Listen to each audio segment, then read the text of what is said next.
ગુજરાતમાં જ્યાં માત્ર કાગળ ઉપર દારૂબંધીની વાતો કરવામાં આવે છે, દારૂ મુક્ત ગુજરાત છે જેવી વાતો થતી હોય છે, ત્યાં હવે સુરતમાં આમ આદમી પાર્ટીના નેતાઓ દ્વારા રેલવેનો ઉપયોગ કરીને ચાલતા દારૂ કૌભાંડનો ભાંડો ફોડવામાં આવ્યો છે. શું છે સમગ્ર મામલો, તેના વિશે વિગતે ચર્ચા કરીશું. નમસ્કાર, હું છું પ્રથમ મોદી, આપ જોઈ રહ્યા છો નિર્ભય ન્યૂઝ. ગુજરાતમાં દિવસે ને દિવસે અસામાજિક તત્વોનું પ્રમાણ ગુજરાતમાં વધી રહ્યું છે અને તેમાં પણ ખાસ કરીને વાત કરવામાં આવે સુરતની, તો સુરતમાં આ પ્રમાણ દિવસે ને દિવસે વધતું રહ્યું હોય તેવું લાગે છે. અને હવે જે ગુજરાત ગાંધીનું ગુજરાત કહેવાય છે, જે ગુજરાતમાં દારૂ તો ક્યાંય નથી મળતો જેવા દાવાઓ સરકાર પોતે કરતી હોય છે, પરંતુ સૌને ખબર છે ગલીએ ગલીએ દારૂ વેચાય છે. પરંતુ હવે સુરત ખાતે જે બનાવ સામે આવ્યો છે, જેમાં રેલવેનો ઉપયોગ કરીને દારૂ સપ્લાય કરતો હોવાનો ભાંડો જે છે આમ આદમી પાર્ટીના નેતાઓ દ્વારા ફોડવામાં આવ્યો છે.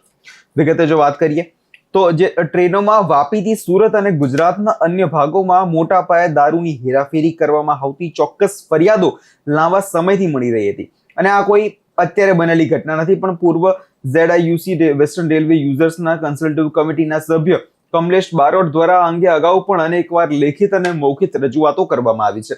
ચોંકાવનારી બાબત એ છે કે રેલવે સુરક્ષા માટે જવાબદાર GRP એટલે ગવર્મેન્ટ રેલવે પોલીસ અને RPF ને પુરાવા સાથે અવારનવાર રજૂઆતો કરવામાં આવી છે, છતાં તંત્રના પેટનું પાણી અહીંયા હલતું નથી. અનેકવાર લોકો દ્વારા રજૂઆતો કરવામાં આવી, અનેકવાર આ વસ્તુના પુરાવાઓ પણ આપવામાં આવ્યા, પરંતુ આ ભ્રષ્ટ અધિકારીઓને કદાચ ક્યાંય હપ્તો મળતો હશે, કદાચ ક્યાંય તેમને તેમની સગવડ થઈ જતી હશે, એના કારણે જ આ લોકોએ અત્યાર સુધી પગલાં જે છે ભર્યા નથી. સૌ પહેલા આ મામલે સાંભળી લઈએ એ આમ આદમી પાર્ટીના નેતાનું શું કહેવું છે અને નજર કરી લઈએ તે દ્રશ્યો પર. આપનો પરિચય શા માટે? કલ્પેશ બારોટ, પૂર્વ સભ્ય ZIUC વેસ્ટર્ન રેલવે. છેલ્લા ઘણા સમયથી સુરત રેલવેમાં દારૂની હેરાફેરીનું પ્રમાણ ખૂબ જ વધી રહ્યું, ત્યારે જે કામ RPF અને રેલવે પોલીસે કરવું જોઈએ કામ જનતા દ્વારા કરવામાં આવતું હતું. છેલ્લા 15-20 દિવસમાં ઘણી વખત જનતા દ્વારા રેલવેમાં દારૂ પકડીને પોલીસે સોંપવામાં આવેલું છે. ત્યારે મારા દ્વારા રેલવે મંત્રાલયમાં રેલવેના ઉચ્ચ અધિકારીને વારંવાર રજૂઆત કરવામાં આવી છે કે સુરતમાં જે ટ્રેનો આવે છે એ ટ્રેનોમાં સૌથી વધારે દારૂ વાપી ખાતેથી ચડવામાં આવે છે અને જેનું વિતરણ સુરત ખાતે કરવામાં આવે છે. જો આ દારૂનું દૂષણ દૂર કરવામાં નહીં આવશે તો મારા દ્વારા તારીખ 17/5/2026 રોજ Vapi railway station RPF office ખાતે ધરણા કરવામાં આવશે. જે રજૂઆત કરવા છતાં પણ કોઈ કાર્યવાહી રેલવે પ્રશાસન તરફથી કરવામાં ન આવતા છેલ્લે ગઈકાલે પણ ઉધના રેલવે સ્ટેશન ખાતે 15-20 પેટીથી વધુ દારૂ મુસાફર દ્વારા પકડીને રેલવે પોલીસે સોંપવામાં આવેલો હતો. ત્યારે અમારા નિર્ધારિત કાર્યક્રમ મુજબ આજ રોજ અમે વાપી રેલવે સ્ટેશન ખાતે જવા માટે રવાના થયેલ, ત્યારે સુરત રેલવે પોલીસ દ્વારા અમારી અટકાયત કરવામાં આવી છે. હાલ મારી સાથે 60-70 જેટલા કાર્યકર્તાઓ છે, બીજા કાર્યકર્તાઓ અમારા વાપી ખાતે પહોંચી ગયા છે, પરંતુ અમારા જે આગેવાન કાર્યકર્તા હતા તેઓને સુરત રેલવે પોલીસ દ્વારા સુરત સ્ટેશન ખાતે ધરપકડ કરવામાં આવી છે.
બોર્ડ નથી નહીં ના.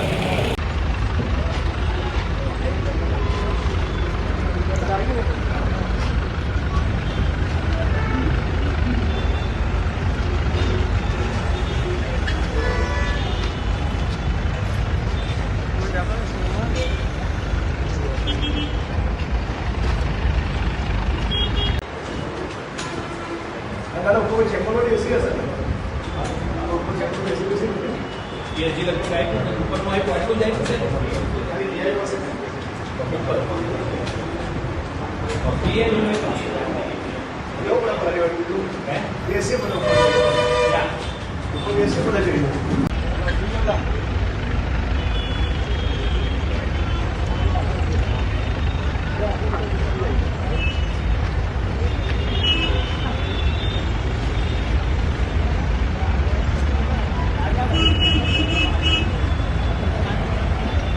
બરાબર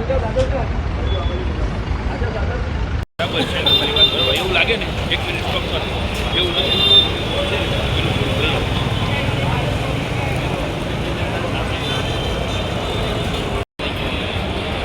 અહીંયા ભલે અહીંયા બોર્ડનો ફોટો એ લઈ આવશે એટલે મેન્શન થઈ જશે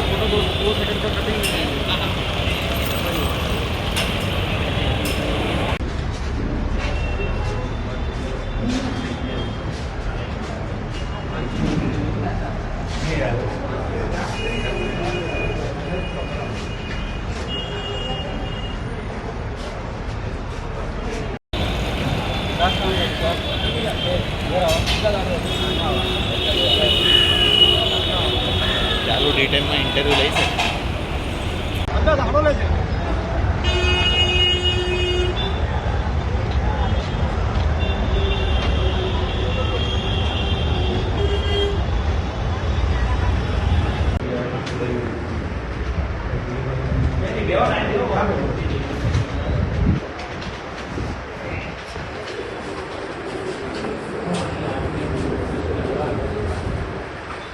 નામ લખાઈ દેજો.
હવે જ્યારે વારંવાર રજૂઆતો છતાં કડક કામગીરી કરવામાં ન આવી ત્યારે કમલેશ બારોટ અને આમ આદમી પાર્ટીના લોકો જે છે ત્યાં પહોંચ્યા, ભારે સૂત્રોચ્ચાર કર્યો, રેલવે સ્ટેશન ખાતે પહોંચ્યા અને તંત્રની ઊંઘ ઉડાવવા માટે વિરોધ પ્રદર્શન પણ નોંધાવ્યું.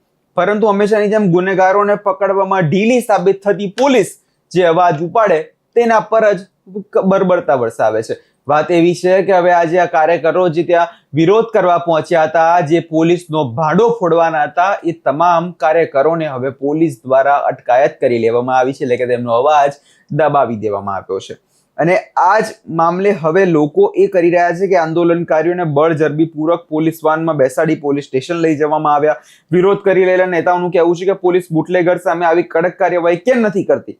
જનતાના અવાજ દબાવવા માટે પોલીસ જેટલી તત્પરતા બતાવે છે તેટલી જ તત્પરતા દારૂ સપ્લાયરોને પકડવા માટે બતાવતા હોત તો આજે ગુજરાત સાચા અર્થમાં દારૂબંધી વાળું ગુજરાત હોત.